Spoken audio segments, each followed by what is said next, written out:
Dua kelompok pemuda terlibat tawuran di Jalan Raya Pelabuhan Belawan, Kota Medan, Sumatera Utara. Aksi saling lempar batu antar kedua kelompok pemuda ini tak terhindarkan. Bahkan kedua kelompok ini saling serang dengan menggunakan senjata tajam hingga petasan. Tawuran ini diduga dipicu salah satu kelompok pemuda yang sengaja memancing keributan dengan melempar batu ke pihak lawan. Upaya Kepala Lingkungan dan petugas Babin Kamtipnas membubarkan pertikaian kedua kubu tak berhasil. Tawuran terus berlanjut bahkan kian meluas hingga ke badan jalan. Sejumlah warga mengalami luka-luka akibat lemparan batu. Tawuran yang berlangsung lebih setengah jam ini juga melumpuhkan arus lalu lintas dari dan menuju kawasan Pelabuhan Belawan. Tawuran berhenti setelah puluhan personil Polsek Medan Belawan dan Polres Pelabuhan Belawan diterjunkan ke lokasi untuk menghalau para pelaku tawuran. Dari Medan, Sumatera Utara, Yuda Bahar, iNews melaporkan.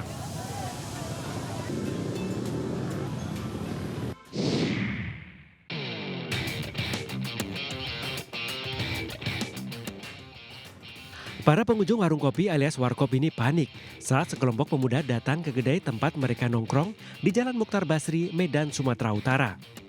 Para pelaku yang emosi tiba-tiba menyerang seorang penjaga warung dan merusak sejumlah peralatan di kedai kopi. Meski beberapa pengunjung berusaha melerai, namun sekelompok pemuda ini terus saja menganiaya korban.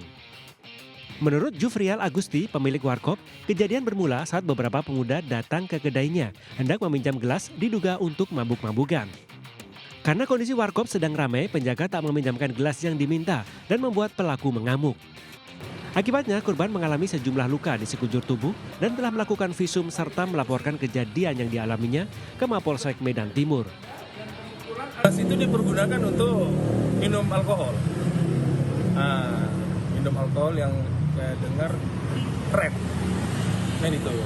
Jadi mereka rupanya marah-marah, mengamuk dan memukuli salah satu daripada karyawan warkop yang dipercaya untuk mengkoordinir. Polisi diminta segera menangkap pelaku yang membuat onar dan merugikan tempat usaha milik masyarakat. Dari Medan, Sumatera Utara, Ahmad Ridwan Nasution, iNews melaporkan.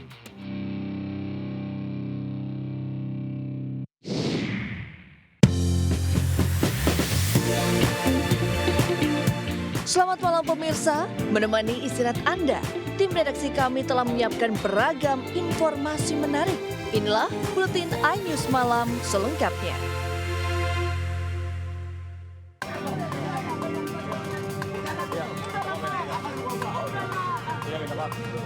Dua pria yang mengaku sebagai preman ini mengamuk karena tidak diberi uang oleh pedagang sayur di kawasan Pasar Baru, Kecamatan Bekasi Timur, Bekasi, Jawa Barat. Kedua preman ini juga meminta pedagang tersebut menutup lapaknya sambil marah-marah.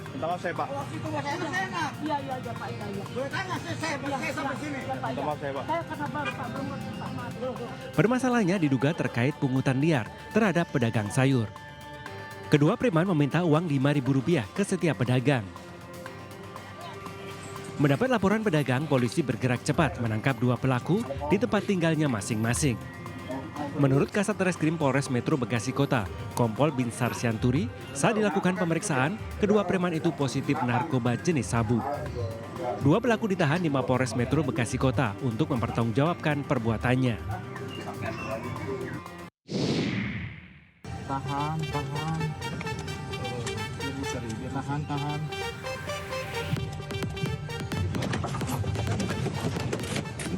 Terduga pelaku pungli kocar-kacir saat petugas gabungan kepolisian Bengkulu melakukan penertiban kelompok pemuda di Jalan Lintas Barat, Kecamatan Batiknau, Bengkulu Utara, Bengkulu. Saat penyergapan, beberapa pemuda langsung memilih kabur. Bahkan ada yang nekat terjun ke bagian jalan abrasi agar lepas dari kejaran petugas. Meski begitu, dua pelaku pungli dapat diamankan petugas.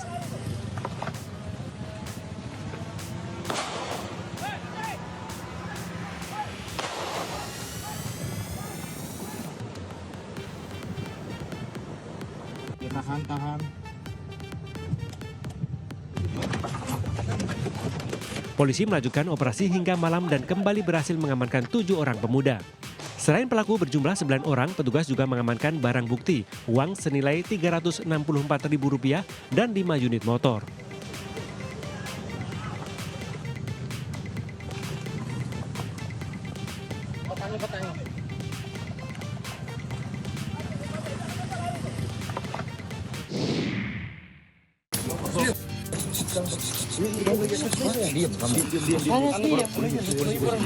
Seorang kurir narkoba bernama Israel alias Rian ditangkap aparat di salah satu rumah sakit kota Cimahi, Jawa Barat.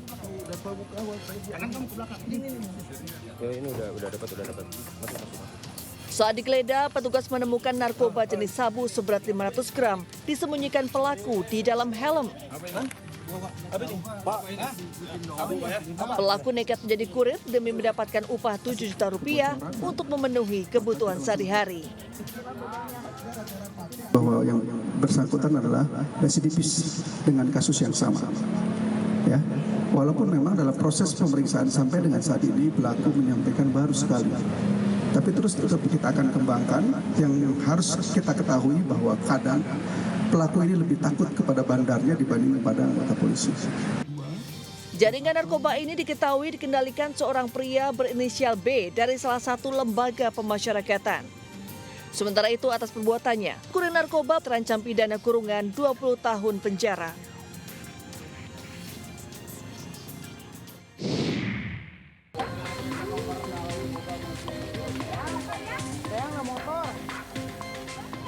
Sebuah mobil bak terbuka yang mengangkut sejumlah jerigen bahan bakar minyak terbakar saat tengah melintas di Jalan Pajagan, Kalapanunggal, Kabupaten Sukabumi, Jawa Barat. Api yang membumbung tinggi dengan cepat membakar seluruh badan mobil hingga ludes terbakar. Warga yang berada di lokasi kejadian sempat panik dan hanya bisa melihat kebakaran tersebut. Api baru bisa dipadamkan setelah 2 unit mobil pemadam kebakaran dari pos Kalapanunggal dan Cibadak diturunkan ke lokasi. Belum diketahui secara pasti penyebab kebakaran tersebut, namun api diduga berasal dari korsleting listrik. Kesulitannya ya bisa dibayangkan yang terbakarnya bahan bakar lah.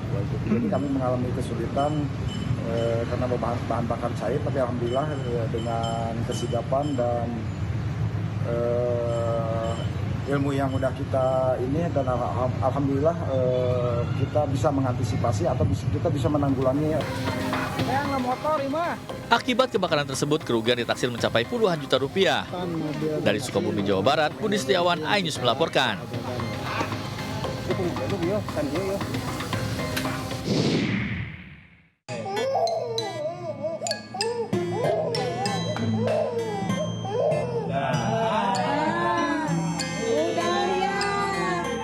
Dinas Pemadam Kebakaran Kabupaten Garut melakukan evakuasi seorang anak yang kepalanya terjebak di dalam kaleng biskuit.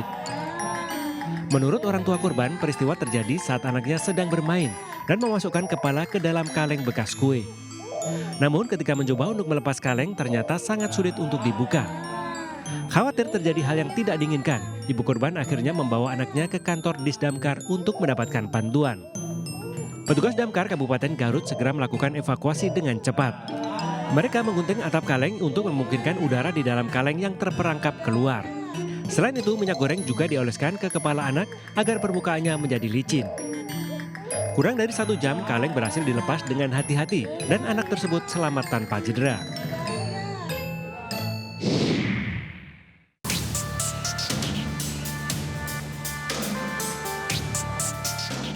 Tim SAR gabungan berhasil mengevakuasi 6 penumpang dari dalam minibus yang menjadi korban longsor di kawasan Taman Hutan Raya Raden Suryo, Kecamatan Pacet, Kabupaten Mojokerto, Jawa Timur. Untuk mengeluarkan seluruh korban, tim SAR harus membongkar atap mobil dengan menggunakan gunting besar. Posisi 6 korban ditemukan menumpuk di dalam mobil. 6 korban merupakan warga desa Klopo 10, Kecamatan Sukodono, Kabupaten Sidoarjo, Jawa Timur. Korban yang 2 diantaranya balita dan lainnya berusia dewasa dibawa ke Rumah Sakit Bayangkara Hasta Brata, Kota Batu untuk diidentifikasi. Rombongan minibus ini dalam perjalanan ke rumah kerabat di Kota Batu untuk bersilaturahmi Idul Fitri. Jam 11 kita sudah selesai laksanakan evakuasi dan betul terdapat 7 korban yang mana 1 korban sudah kemarin kita bawa ke Sumber Gelagah, sudah kita serahkan kepada pihak keluarga korban melalui Bidokes Polda Jawa Timur. Yang 6 hari ini karena kondisi kontur dampak dari bencana sehingga kita bawa ke Rumah Sakit Batu. 1 jam sebelumnya, tim SAR gabungan berhasil mengevakuasi 3 korban longsor dari dalam mobil pick-up. Dengan demikian, korban longsor ini ditemukan dalam kondisi meninggal dunia di 2 mobil berjumlah 10 orang. Dari Kabupaten Mojokerto, Jawa Timur, Solahuddin, iNews melaporkan.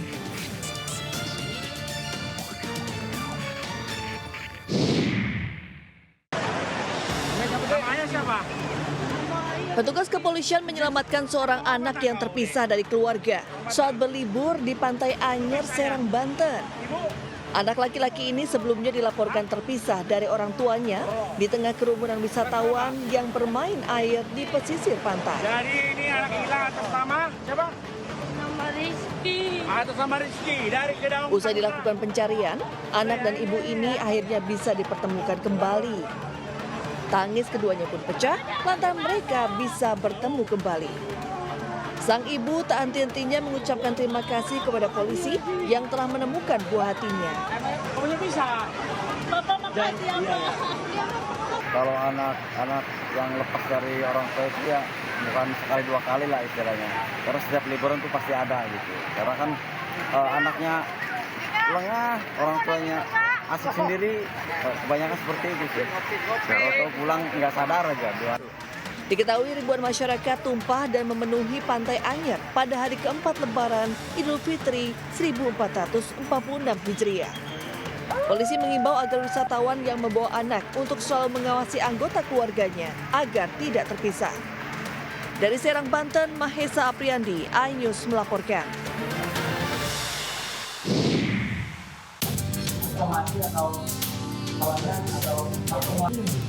Muslim Naya Butar-Butar, kuasa hukum mantan Gubernur Jawa Barat RK, buka suara terkait dugaan perselingkuhan kliennya dengan model majalah dewasa LM. Ditemui di kawasan Kemang, Jakarta Selatan, Muslim Naya membantah segala tuduhan LM yang ramai diperbincangkan di media sosial. Terkait kegaduhan tersebut, pihaknya dan klien akan menyiapkan langkah hukum, salah satunya membuat laporan polisi atas dugaan pencemaran nama baik. Pihak RK juga bersedia menjalani tes DNA, namun atas kesepakatan dua belah pihak dan persetujuan pengadilan. Jadi soal laporan pencemaran nama baik dan segala macam, tentu akan kita laporkan secepatnya. Ya nanti juga teman-teman akan kita kabarin gitu. Orangnya berapa lama kan? Ya nanti kita lihat nanti. Kalau dilakukan artinya akan tes DNA. Pasti kan saya bilang tadi. Kasus ini terkuak saat model majalah dewasa itu mengunggah permintaan uang untuk anaknya diduga hasil selingkuh dengan RK lewat akun medsos pribadinya. Muslim Naya berharap LM tak membuat suasana semakin panas dengan sejumlah postingan di media sosial. Dari Jakarta, Helmi Sajangbati, iNews melaporkan.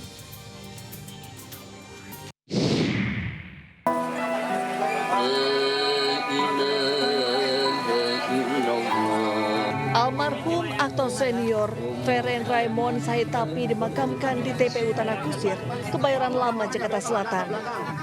Keluarga, kerabat beserta sahabat almarhum mengantarkan ke tempat peristirahatan terakhirnya. Salah satu aktor senior yang juga menjabat sebagai Wakil Gubernur Jakarta saat ini, Rano Karno.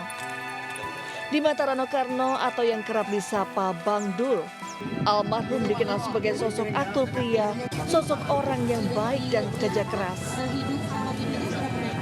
Dan artinya memang Ray ini orang aktor yang karakternya memang agak berbeda dia.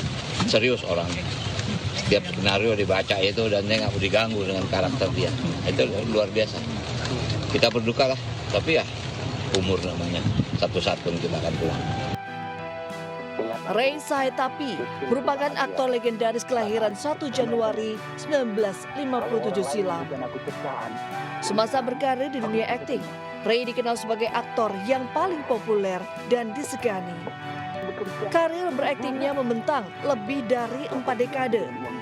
Sejumlah film layar lebar yang pernah dibintangi, yakni Ponirah Terpidana 1983, Tatkala Mimpi Berakhir 1987, dan Jangan Bilang Siapa-Siapa 1990.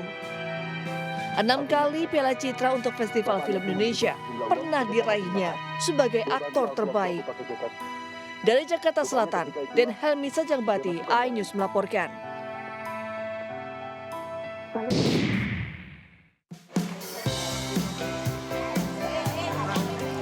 Solo saat ini disebut punya destinasi wisata baru yang tengah naik daun, yakni wisata Jokowi.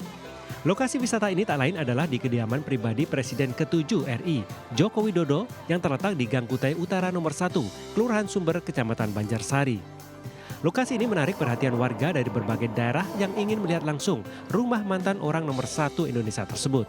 Terlebih lagi di momen Lebaran tahun ini, setiap harinya lebih dari 1.000 orang datang untuk bersalaman dan berfoto dengan Joko Widodo. Sejak hari pertama Lebaran, antrian di depan rumah Jokowi terus mengular. Datang jam berapa tadi, Pak? Jam 7:30. Terus sudah foto sekarang? Iya. Sudah foto? Sudah foto dengan Pak Jokowi? Belum, ngantri tarik ke belakang lagi, tarik ke belakang. Berarti ngantri seberapa lama ini tadi? Ya hampir 2 jam lah. Ya lumayan juga. Terus ini udah dapat antrian belum? Nanti sampai dapat harus nanti. Harus sampai salaman ini, jauh-jauh soalnya. Fenomena kunjungan di kediaman Jokowi menarik perhatian Wakil Menteri Dalam Negeri, Bima Arya Sugiarto. Bima kagum dengan destinasi wisata baru di Solo, yakni wisata Jokowi yang sebelumnya diperkenalkan Wali Kota Solo Respati Ardi. Bima mengaku kedatangannya ke Solo sekalian ingin membuktikan adanya destinasi wisata baru tersebut. Kota Solo ada destinasi wisata favorit baru, namanya wisata Jokowi. Nah, ternyata ke sini benar ada wisata Jokowi. Warga dari berbagai daerah datang sini, kemudian spontanitas pertunjukan kesenian budaya dan juga ada kuliner-kuliner ya sumbangan dari warga juga. Ya ini wisata murah meriah sekaligus bisa silaturahmi dengan Pak Jokowi. Ya, ini apresiasi.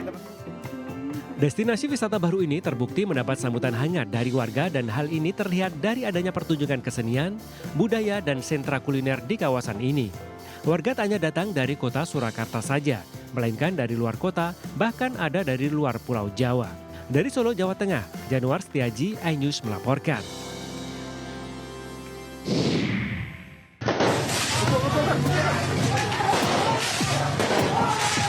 Sejumlah warga tampak mengejar dan saling berebut untuk mendapatkan balon udara yang jatuh di wilayah Kecamatan Dagangan, Madiun, Jawa Timur. Tanpa memperlihatkan keselamatan, para warga yang dinominasi anak muda ini seakan memperebutkan harta karun yang jatuh dari langit. Ironisnya, karena saling berebutan, balon itu pun mengalami kerusakan dan sebagian jatuh ke rumah warga sekitar. Fenomena balon udara yang diterbangkan warga di hari Lebaran memang kerap menimbulkan keresahan di kalangan masyarakat, meski petugas sedang seringkali berusaha mencegah tradisi berbahaya ini. Sejumlah insiden pun terjadi di beberapa lokasi di Jawa Timur belakangan ini. Di Blitar, Jawa Timur, sebuah balon udara yang diterbangkan sejumlah pemuda tiba-tiba jatuh dan menimpa rumah warga. Akibatnya atap rumah warga mengalami kerusakan. Sementara di Desa Pandesari, Kecamatan Pujon, Kabupaten Malang, Jawa Timur, sebuah balon berwarna merah tangkut di tiang hingga menimbulkan percikan api dan berujung padamnya listrik di kawasan Songgoryon. Tindakan tegas pihak terkait sepertinya harus dilakukan agar tradisi atau kebiasaan warga yang membahayakan dan meresahkan masyarakat tanpa jatuhnya korban.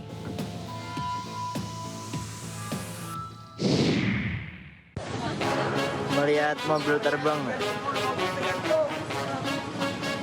Sebuah insiden mengejutkan terjadi di kawasan salah satu pusat perbelanjaan di Banjarbaru, Kalimantan Selatan, Kamis malam.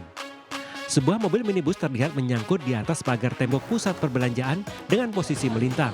Melihat mobil terbang. Minibus berwarna putih itu pun nyaris jatuh, namun tetap berada di atas karena tertahan tembok. Diduga pengendara minibus kurang konsentrasi hingga salah menginjak pedal gas saat memundurkan kendaraannya di lantai parkir atas. Beruntung tidak ada korban jiwa dalam insiden tersebut. Melihat mobil terbang.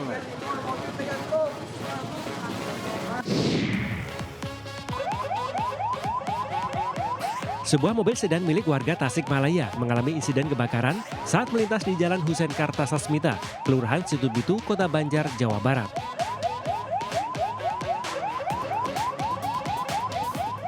Api terlihat menghanguskan sebagian besar bodi kendaraan tersebut.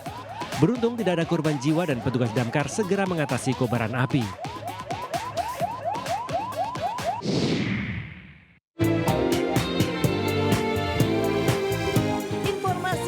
Mudik akan kami hadirkan sesaat lagi, tetap di Buletin iNews Malam.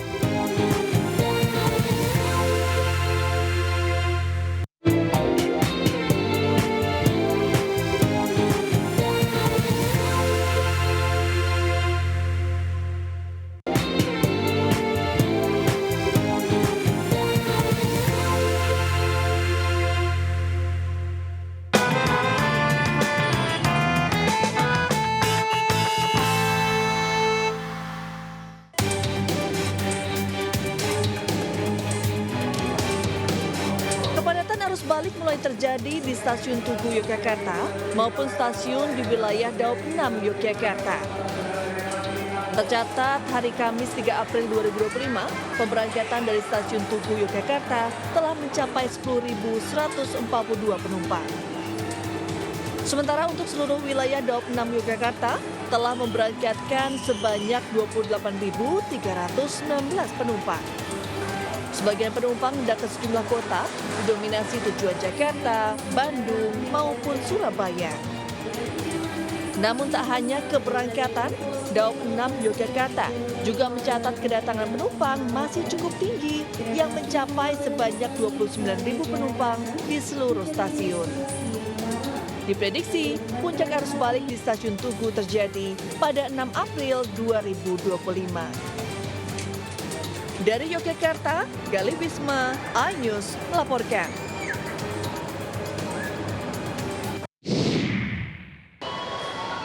Pemirsa, pantauan kami di Stasiun Pasar Senen sudah mulai terjadi lonjakan untuk arus balik. Dan kami pantau di pintu kedatangan ini sudah mulai ramai pemudik yang kembali ke kota Jakarta membawa koper, tas ransel maupun kardus. Sementara untuk data yang kami dapatkan dari PT KAI Daop 1 ini juga menunjukkan hal yang sejalan bahwa hari ini memang menjadi mulanya dari puncak arus balik 2025 di Stasiun Pasar Senen. Tercatat ada sekitar 52.000 penumpang yang kembali ke Jakarta dari dua stasiun, yakni Stasiun Gambir dan juga Stasiun Pasar Senen. Kalau untuk jumlah di Stasiun Pasar Senen ini kiranya ada 18.000 penumpang yang kembali datang ke kota Jakarta. Dan diperkirakan untuk puncak arus balik ini akan terus terjadi hingga nantinya Senin 7 April 2025 dengan perharinya ada kisaran 18.000 penumpang yang kembali ke kota Jakarta melalui Stasiun Pasar Senen. Sementara itu pemirsa, untuk keberangkatan ini juga masih tergolong tinggi. Hari ini saja tercatat ada sekitar 22.000 penumpang yang berangkat ke sejumlah kota di Pulau Jawa. Dan pada periode arus mudik dan juga arus balik tertanggal 21 Maret hingga ke 11 April 2025 sudah terjual 815.000 tiket dari 1 juta tiket yang disediakan. Ini artinya masih ada sekitar 200.000 tiket lagi yang dapat Anda beli di Akses by KAI. Dari Jakarta, Dilami Aulia, Sadu Santo, dan Pandu Priyo, iNews melaporkan. Ya pemirsa, untuk kondisi terkini situasi arus lalu lintas di ruas tol Cikampek Utama saat ini terpantau ramai lancar karena memang saat ini masih diberlakukan skema rekayasa lalu lintas dengan menggunakan one way yang dimulai dari kilometer 219 hingga di kilometer 70, kemudian dilanjutkan dengan kontraflow yang dimulai dari titik kami melaporkan saat ini hingga di kilometer 47 karena memang terjadi adanya lonjakan peningkatan jumlah volume kendaraan yang melintas dari arah timur tol Trans Jawa menuju ke arah Jakarta di momen arus balik Lebaran 2025 ini, di mana hingga saat ini juga tercatat ada lebih dari 47.000 kendaraan yang melintas akan juga mengarah ke Jakarta. Dan dapat kami informasikan juga bahwa hingga saat ini dari pihak PT Jasa Marga membuka operasional sebanyak kurang lebih 22 pintu gardu tol di Cikampek Utama yang diharapkan ini bisa mengurai antrian kendaraan ketika memasuki di gerbang tol Cikampek Utama 2 yang akan mengarah ke Jakarta. Di mana saat ini juga pihak dari Jasa Marga maupun juga kepolisian begitu ini sudah mengaktifkan jalur operasional jalan tol Japek 2 Selatan yang akan mengarah dari segmen Sadang hingga ke Bojongmangu sepanjang kurang lebih 31 km yang diharapkan ini bisa mengurai antrian kendaraan dari arah Bandung menuju ke arah Jakarta sehingga tidak terjadi pertemuan arus lalu lintas dari arah timur tol Jawa dan akan mengarah ke Jakarta, di mana saat ini juga pihak dari PT Jasa Marga ini memberikan diskon tarif tol sebesar 20% yang masih akan berlangsung hingga hari esok dan nantinya juga akan dilangsungkan kembali diskon tarif tol ini di tanggal 8 dan juga 9 April mendatang. Dari Karawang, Jawa Barat, salam rahmat dari Bernadi Indra Okta, iNews melaporkan.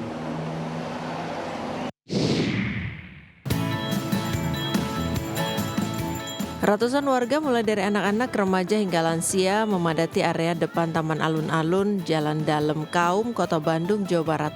Mereka rela mengantri lama menunggu kedatangan bus wisata Bandros atau Bandung Tour on Bus. Ya, sejak Lebaran kedua, bus wisata Bandros kembali menjadi primadona wisatawan yang sedang menghabiskan masa liburan di Kota Kembang. Pasalnya, mereka bisa berkeliling menggunakan bus wisata sambil melihat sejumlah tempat bersejarah di Kota Bandung. Tidak hanya didominasi warga lokal, tak sedikit wisatawan dari luar daerah sengaja datang berlibur ke Bandung untuk naik bus unik yang satu ini. Teh, asal dari mana Teh? Surabaya, kunjungin saudara. Sekalian liburan? Iya, karena pengen tahu ini apa, sejarahnya Bandung, pengen tahu tentang Bandung, karena belum pernah. Belum pernah nyobain bandros? Barusan nunggu lama nggak sih? Iya, lumayan lama. Lumayan lama? Antrinya juga banyak. Di shelter Bandros Alun-Alun, Dinas Perhubungan Kota Bandung menyediakan 6 unit armada wisata Bandros, di mana setiap harinya penumpang dibatasi 500 wisatawan, namun tidak menutup kemungkinan disediakan armada tambahan jika pengunjung terus membeludak. Bus dengan kapasitas 25 orang ini beroperasi setiap hari mulai pukul 8 pagi hingga 4 sore. Nah, bagi wisatawan yang penasaran ingin berkeliling kota Bandung menggunakan bandros, Anda bisa datang lebih awal agar tidak mengantri terlalu lama mendapatkan tiket. Dari Bandung, Jawa Barat, Billy Maulana Finkran, iNews melaporkan.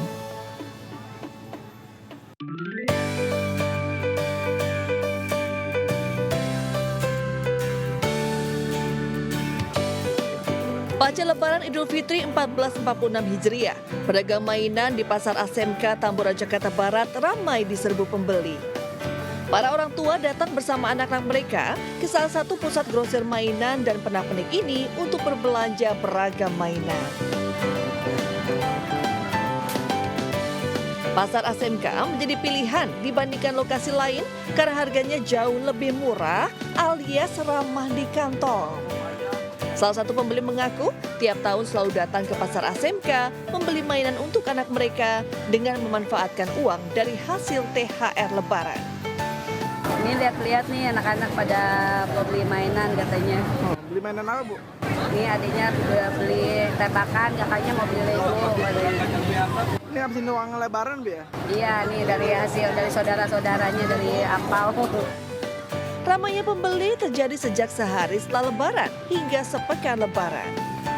Di Pasar ASMK, harga beragam mainan dibanderol mulai dari Rp25.000 hingga ratusan ribu rupiah. Tentu saja banyaknya pembeli membuat omset penjualan meningkat dengan perkiraan hingga lebih dari 10%. Alhamdulillah sih kalau Lebaran, habis Lebaran begini lumayan ramai. Biasanya yang dicari ini item-item apa? Di mobilan atau? Macam-macam sih, mobilan, kayak Lego, boneka, banyak sih.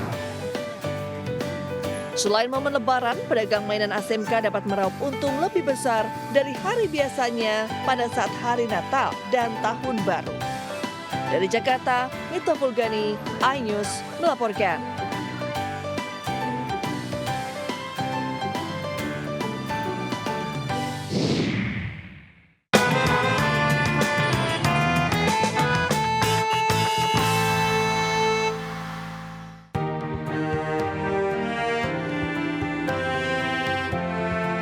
Banjir yang melanda Kabupaten Bekasi, Kota Bekasi, dan Ibu Kota Jakarta pada awal Maret 2025 lalu mengakibatkan lebih dari 100.000 jiwa yang terdampak di ketiga daerah tersebut. MNC Peduli hadir merespon kondisi warga yang terdampak bencana banjir dengan menyerahkan bantuan. Bantuan diserahkan langsung oleh Ketua Harian MNC Peduli, Jessica Tanusudibyo, di gedung iNews Tower, Jakarta Pusat. Diharapkan dapat meringankan beban kepada beberapa warga yang terdampak. Hari ini kami dari MNC Peduli menyalurkan bantuan bagi para korban banjir yang kemarin ini ada di bulan Maret, yaitu di Kabupaten Bekasi, Kota Bekasi maupun Jakarta. Jadi bantuannya berupa santunan, harapannya agar teman-teman yang terdampak banjir bisa cepat pulih kembali, bisa menjalankan kehidupannya seperti semula. Bentuk kepedulian MNC Peduli ini juga membantu beberapa warga yang terdampak dalam menyambut Hari Raya Idul Fitri 1446 Hijriah dengan penuh kebahagiaan. Alhamdulillah dengan adanya MNC Peduli melalui Ibu Jessica Tanusudibyo itu sangat-sangat membantu dan meringankan saya dan keluarga saya. Semoga dengan adanya MNC Peduli semangat dan jaya terus. Saya mengucapkan banyak-banyak terima kasih buat MNC Peduli. Semoga MNC Peduli makin sukses. Cukup membantu sih buat meringankan beban saya sama istri saya. MNC Peduli berkomitmen untuk hadir guna memberikan bantuan bagi beberapa warga masyarakat yang terkena bencana di berbagai wilayah di Indonesia. Dari Jakarta, Ade Firmansyah, iNews melaporkan.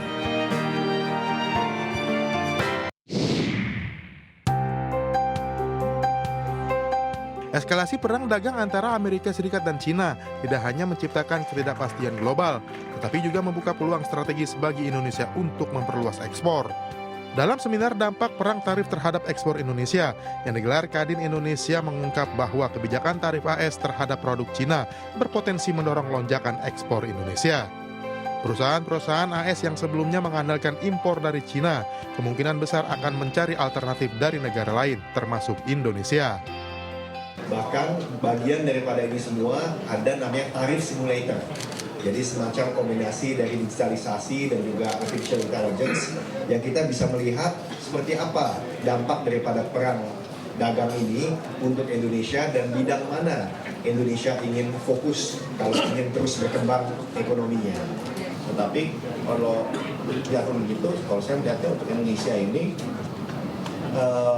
potensi untuk meningkatkan investasi masih tinggi karena kalau kita lihat dari total investasi yang masuk ke Indonesia itu kontribusinya terhadap pertumbuhan GDP kita adalah 28-29%. Mendukung peluang investasi di tengah perang dagang Amerika-China, Kadin Indonesia siap menjadi fasilitator dunia usaha serta mendorong pemerintah agar memberikan kepastian hukum bagi para investor.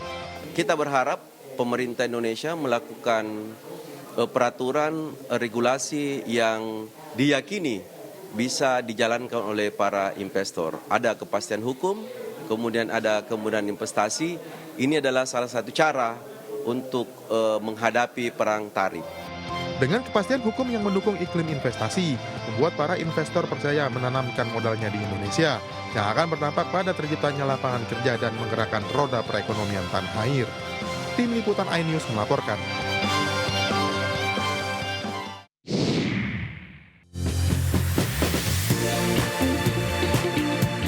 Pemirsa, informasi tadi sekaligus mengakhiri perjumpaan kita malam hari ini.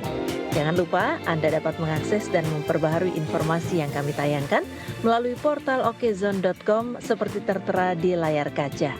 Scan dan nonton GTV di mana saja. Selamat malam dan sampai jumpa.